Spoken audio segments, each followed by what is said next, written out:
This is part 2 or possibly 3 of the nursery remodeling project on October 7th, 2025. And just again, throwing out some tips for one way of doing things before I went over the old style of having the binder clips hold a drop cloth over some cardboard until I picked up a good deal on an area rug. And this area under the table has served two main purposes. When Peaches has her litter of kittens, I have several nesting options available to her. Nesting, I use interchangeably that term with a birth box. And what I did last time that worked well is I had two of these big boxes from a cat tree lined with a variety of things, which I'll detail in another video. Two identical ones, as identical as I could make them.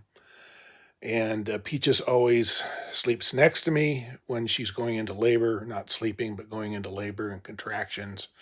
And then she gets up and runs around and she chooses something like this to give birth in. And I assist her by pulling out. I have a lot of cut up cloth and I pull out the bloody cloth and do what I can to help her out. And then she settles down and nurses the kittens. And then once she settles down, though, the first available opportunity, we'll move the whole operation over to a clean box with clean linens.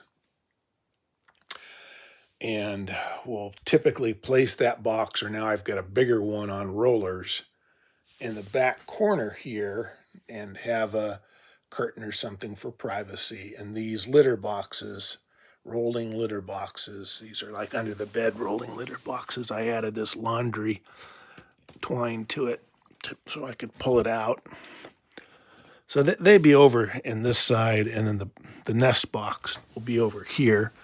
And another feature I wanted to point out is I learned that as kittens kick things around and the weeks go by, they are practicing on their litter habits and running around. They tend to make a mess out of the walls with their little stinky butts. So I just slipped some cardboard behind that. And this is pretty much, again, with two of these boxes. And, every few days I trade out the linens when Peaches is out running around and put the kittens in the different box with fresh linens. It goes on for about 3 weeks until they have their jailbreak event where they start moving around the nursery floor.